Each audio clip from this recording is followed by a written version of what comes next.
Hello class, now that you can convert between degrees and radians, I will be showing you how the arc length formula can be used to find the length of an arc. Let's begin. A grandfather clock's pendulum swings through a 15-degree angle each second.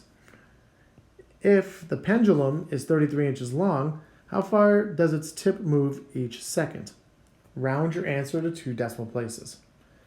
Okay, so what I've done is I've gone ahead and drawn the diagram already. And here is the pendulum that swings at a 15-degree arc.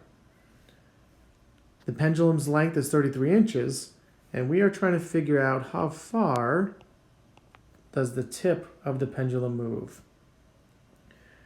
Now, the arc length formula requires theta to be in radians.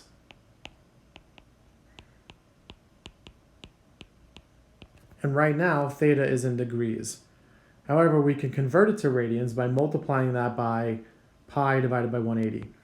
So theta is equal to 15 times pi divided by 180.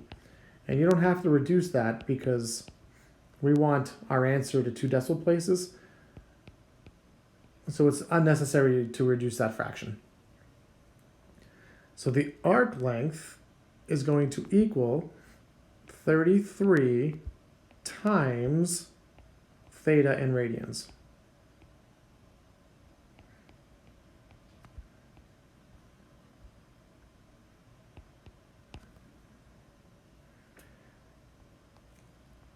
So I'm going to go into Decimus and get a decimal approximation.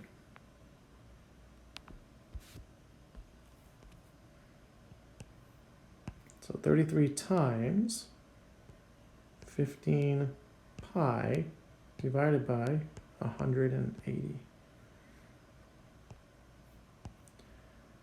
So it looks like 8.64.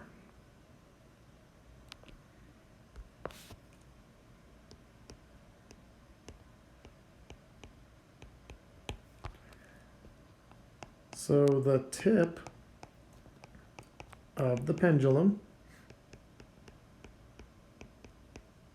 travels approximately